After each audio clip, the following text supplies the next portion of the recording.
우리 좌우에 계신 분들에게 인사하겠습니다. 사랑합니다. 축복합니다. 한번 인사를 더 하겠습니다. 선교하면 복을 주십니다. 여러분, 우리가 복음을 전해야 하는 이유가 무엇입니까? 내가 복음을 전해야 하는 이유는 복음을 전해야 우리가 복 있는 삶을 살 수가 있습니다. 복음을 받고 그 복음을 가지고 있는 사람이어야 진정한 복 있는 삶을 살 수 있다는 겁니다. 여러분, 사람은 돈으로 절대로 행복해질 수는 없습니다. 여러분, 건강으로 행복하지 않습니다. 권력이 있다고 해서 행복하지 않다는 겁니다. 사람들이 많이 있다고, 환경이 좋다고 행복한 것 아닙니다. 여러분, 예수 그리스도가 내 삶의 주인이 되시고 주님께서 선한 목자가 되실 때 우리는 진정한 행복의 삶을 살 수 있습니다. 여러분, 우리가 왜 복음 선교의 삶을 살아야 되겠습니까? 내가 왜 복음 전하는 삶을 살아야 합니까? 내가 왜 전도하고 선교하는 삶을 살아야 되겠습니까? 그런 삶을 살아갈 때 진정한 행복의 길을 내가 걸어간다는 겁니다. 여러분, 복음은 영적인 가난에서 벗어나는 것입니다. 복음은 육적인 가난에서, 환경적인 가난에서, 환경적인 저주에서 벗어나게 되는 것이 바로 복음입니다. 여러분, 예수님께서 이렇게 말씀하셨습니다. 누가복음 4장 18절과 19절 말씀을 우리 같이 읽겠습니다. 주의 성령이 내게 임하셨으니 이는 가난한 자에게 복음을 전하게 하시려고 내게 기름을 부으시고 나를 보내사 포로된 자에게 자유를, 눈먼 자에게 다시 보게 함을 전파하며 눌린 자를 자유롭게 하고 주의 은혜의 해를 전파하게 하려 하심이라 하였더라. 여러분, 예수님께서 공생의 사역을 시작하시면서 40일 동안 금식 기도하셨습니다. 마귀의 시험을 이기시고 고향 나사렛으로 오셔서 회당에서 제일 먼저 하신 말씀이 바로 이 말씀입니다. 왜 예수님께서 이 땅에 오셨느냐? 왜 예수님께서 오셨느냐? 가난한 자에게 복음을 주시기 위해서 오셨다는 겁니다. 포로된 자유를 자유롭게 하시기 위해서 오셨다는 겁니다. 여러분, 누가 가난한 겁니까? 주님을 떠난 사람, 하나님을 떠난 사람이 영적으로 가난한 것입니다. 여러분, 우리 인생은 원래 부유한 인생이었습니다. 여러분, 하나님께서 사람을 창조하실 때에 가난하게 만들지 않으셨습니다. 부유한 삶을 살도록 만드셨습니다. 복 있는 삶을 살도록 사람을 창조하셨습니다. 그런데 여러분, 사람이 하나님을 떠나게 되고 범죄하게 되었을 때에 우리는 영적으로 가난한 삶을 살게 되었습니다. 여러분, 하나님을 떠났을 때에 잘 살 수 없다는 겁니다. 가난한 삶을 살 수밖에 없었습니다. 범죄하고 타락했기 때문에 그때부터 우리의 영적인 삶은 피폐해질 수밖에 없고 가난하게 되었습니다. 원래가 하나님께서 부유하게 살도록 해주셨는데 범죄하고 하나님을 떠남으로 인해서 가난한 인생이 되고 말았습니다. 여러분, 하나님을 떠났기 때문에 방향을 다 잃어버렸습니다. 나침반이 되는 하나님을 떠났기 때문에, 말씀을 떠났기 때문에 방향을 다 잃어버렸다는 겁니다. 여러분, 세상에 이런 일이 나온 적이 있습니다. 어떤 사람이 자기 집에 쓰레기와 같은 물건들을 계속 모읍니다. 쓰레기를 계속해서 자기 집에 쌓아둡니다. 여러분, 이 사람이 왜 쓰레기와 같은 물건들을 자기 집에 계속 모으는 것입니까? 여러분, 집도 크고 단독주택이고 집도 공간이 많이 있는 집인데 자기 집에 있는 쓰레기들을 버리지를 못합니다. 쓰레기를 안방에도 계속해서 쌓아둡니다. 나중에는 냄새가 나기 시작합니다. 온 집이 쓰레기로 가득 차게 되었습니다. 여러분, 집에서 편안하게 쉴 수 있어야 하는데, 집에서 편안하게 음식을 먹을 수 있어야 하는데 온 집이 쓰레기로 가득 차서 꼼짝할 수 있는 공간도 없을 정도가 되었습니다. 냄새가 진동을 합니다. 주변에 있는 사람들이 불평을 합니다. 물론 여러분, 이분은 병이 있어서 그렇습니다마는 여러분, 삶의 방향을 잃어버리게 되면 쓰레기를 보물로 알고 살아간다는 겁니다. 여러분, 우리 인생이 그렇습니다. 범죄함으로 하나님을 떠난 인생은 방향을 잃어버립니다. 쓰레기를 보물로 알고 모으면서 살아간다는 것입니다. 여러분, 범죄함으로 하나님을 떠난 인생은 영적으로 가난하게 되었습니다. 여러분, 그 가난함을 이길 수 있도록 예수님께서 이 땅에 오셨습니다. 주님께서 십자가를 지심으로 인해서 우리를 부유하게 하시도록 오셨다는 겁니다. 여러분, 하나님과 나 사이에 막혀 있는 담을 주님이 헐어주셨습니다. 하나님과 나 사이에 막혀 있었는데 주님이 교통할 수 있도록 해주셨습니다. 여러분, 주님이 십자가를 지심으로 인해서 우리의 삶이 부유한 삶이 되었습니다. 하나님의 은혜를 누리는 삶이 되었다는 겁니다. 주님께서 그 일을 위해서 이 땅에 오셨습니다. 여러분, 우리가 알아야 할 것은 하나님을 떠남으로 인해서 여러분, 내가 영적으로만 가난한 사람이 된 것이 아닙니다. 육적으로도 하나님을 떠남으로 가난한 인생이 되었습니다. 저주받은 삶이 되고 말았습니다. 여러분, 아담과 하와가 에덴 동산에서 쫓겨남으로 땅에는 가시와 엉겅퀴가 나게 되었습니다. 가만히 있어도 풍성한 열매를 누려야 될 인생인데 땅에서는 가시와 엉겅퀴가 나게 되고 열매가 없습니다. 그래서 여러분, 사람들은 오늘 무엇을 먹을까, 무엇을 입을까 걱정하면서 살 수밖에 없는 인생이 되었습니다. 엉겅퀴와 가시에 찔리면서 살아갈 수밖에 없는 그런 불쌍한 인생이 되고 말았다는 겁니다. 사랑하는 성도 여러분, 하나님께서는 우리에게 가난함을 주시지 않았습니다. 여러분, 하나님은 우리를 부유하게 해주셨습니다. 여러분, 에덴의 풍요로움이 그렇습니다. 그리고 나중에 우리가 들어갈 새하늘과 새 땅도 그렇습니다. 거기에는 죽음이 없습니다. 거기에는 질병이 없는 것입니다. 눈물이 없고 사망이 없고 애통하는 것이 없습니다. 여러분, 하나님께서 우리에게 주시는 것은 영육간에 풍성한 것입니다. 그러나 우리 인생이 하나님을 떠남으로 인해서 영육간에 가난하게 되었습니다. 여러분, 예수님께서 요한복음 10장 10절에서도 말씀하십니다. 내가 온 것은 양으로 생명을 얻게 하고 더 풍성히 얻게 하려는 것이라. 주님이 왜 오셨느냐? 우리 인생으로 하여금 풍성한 삶을 살도록, 영적으로도 풍성한 삶을 살도록, 육적으로도 환경적으로도 풍성한 삶을 살도록 주님이 오셨다는 겁니다. 왜 우리가 복음 선교의 삶을 살아야 하겠습니까? 그것이 바로 복음이기 때문에 그렇습니다. 주님이 오셔서 우리로 하여금 영적인 가난에서 해방시켜 주시고 육적인 가난함에서 주님은 해방시켜 주시기 위해서 주님이 오셨습니다. 그래서 여러분, 내가 복음 선교의 삶을 감당하면 우리는 당연히 복 있는 삶으로 살게 됩니다. 사랑하는 성도 여러분, 왜 우리가 선교하고 전도해야 되겠습니까?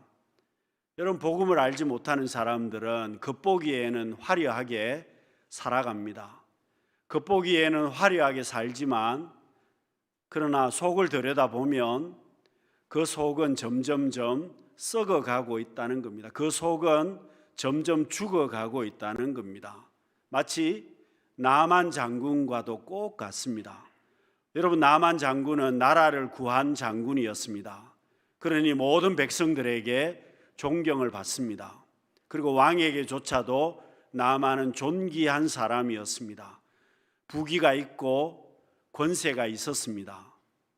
여러분, 화려한 옷을 입고 살았습니다. 그러나 그 속은 점점점 나병으로 인해서 썩어가고 있었습니다. 속은 점점점 죽어가고 있다는 뜻입니다.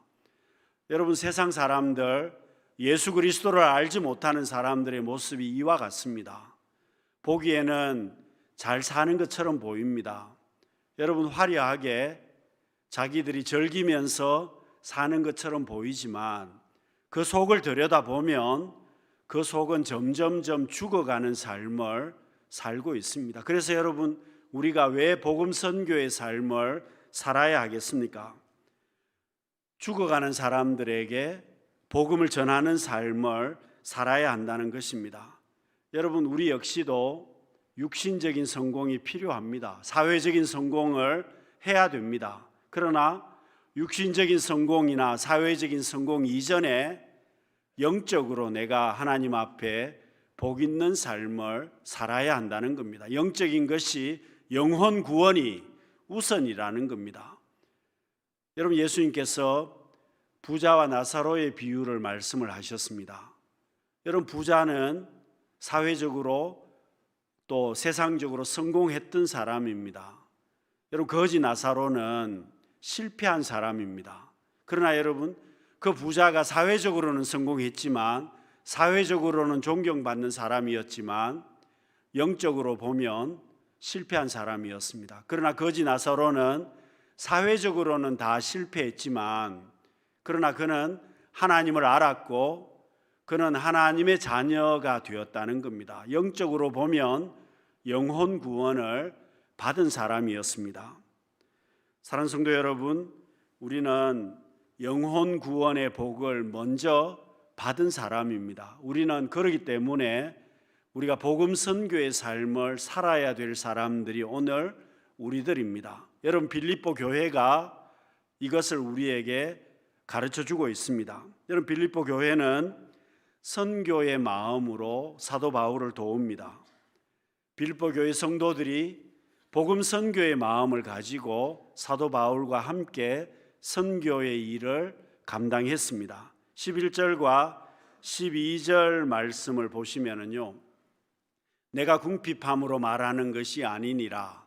어떠한 형편에든지 나는 자족하기를 배웠노니 나는 비천에 처할 줄도 알고 풍부에 처할 줄도 알아 모든 일 곧 배부름과 배고픔과 풍부와 궁핍에도 처할 줄 아는 일체의 비결을 배웠노라. 여러분, 사도 바울의 고백입니다.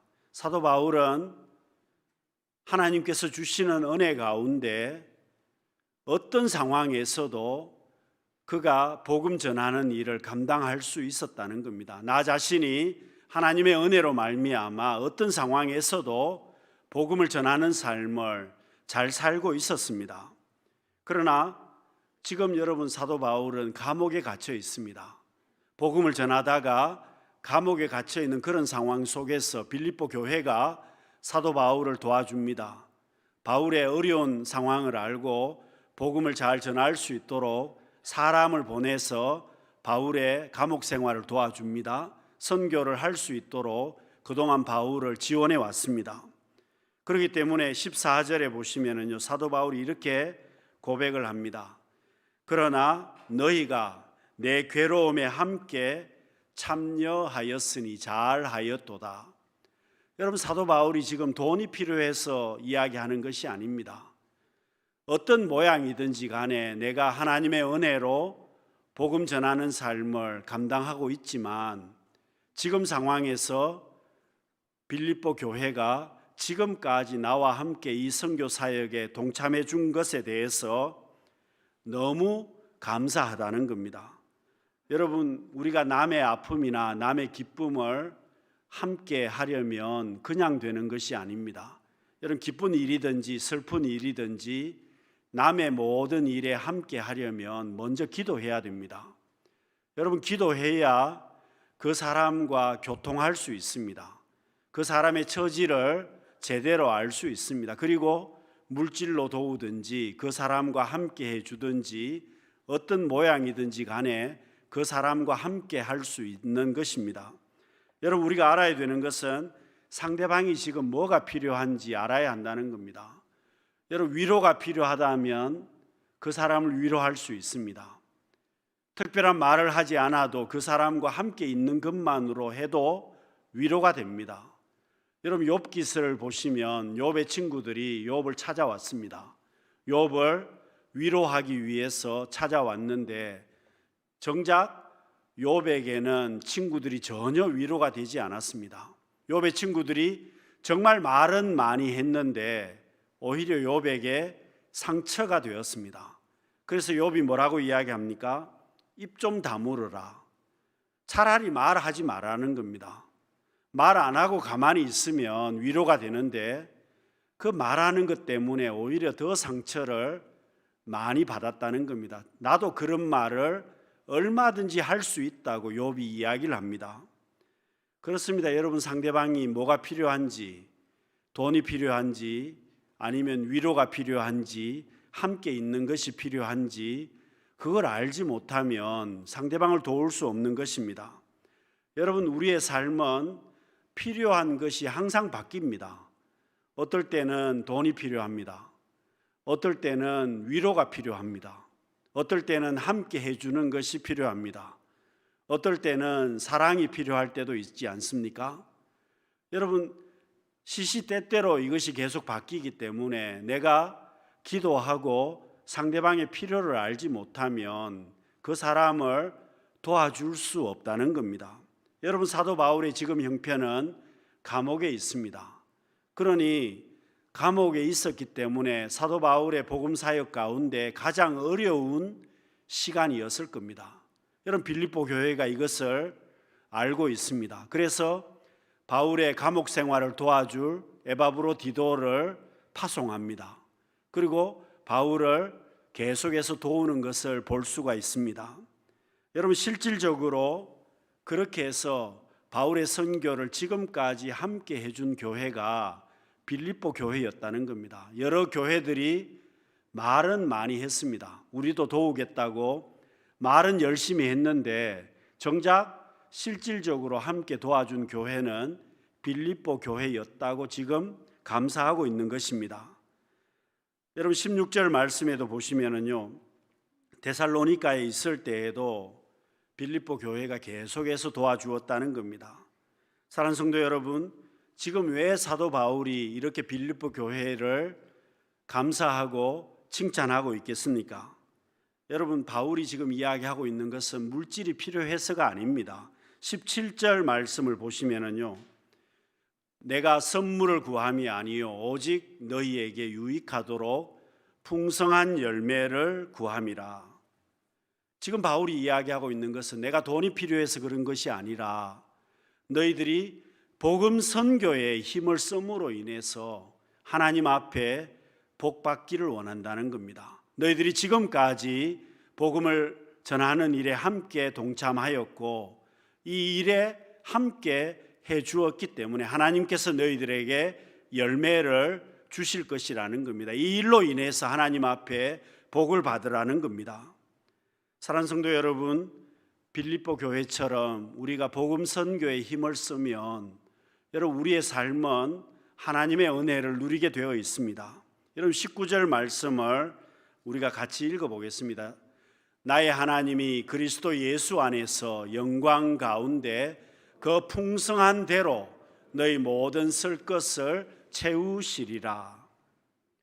여러분 바울은 빌립보 교회를 축복하고 있습니다. 무디 목사님은 이 구절을 주석하면서 백지수표와 같은 축복이라고 이야기를 했습니다. 내가 금액을 기록한 대로 받는 것이 백지수표입니다. 하나님 앞에 이런 복을 받으라는 것입니다. 여러분 빌립보 교회 성도들이 하나님의 복음 사역에 그렇게 헌신했기 때문에 너희들이 이 복음 선교의 사업을 통해서 하나님 앞에 복을 받으라는 겁니다. 여러분 누가복음 6장 38절에 하나님께서 복 주시는 모습을 이야기합니다. 주라 그리하면 너희에게 줄 것이니 곧 후히 되어 누르고 흔들어 넘치도록 하여 너희에게 안겨주리라. 여러분 하나님께서 내게 복 주시는 방법이 있습니다. 적당하게 주시지 않습니다. 여러분 그냥 대충 주시는 것이 아니라는 겁니다. 하나님이 복 주시는 방법은 풍성하게 주십니다. 여러분 째째하게 주시는 것이 아니라 누르고 흔들어서 넘치도록 주신다는 겁니다. 여러분, 오병이어 역사를 살펴보시면 하나님이 내게 복 주시는 방법을 알 수 있습니다. 보리떡 5개와 물고기 2마리를 가지고 5,000명이 먹었습니다.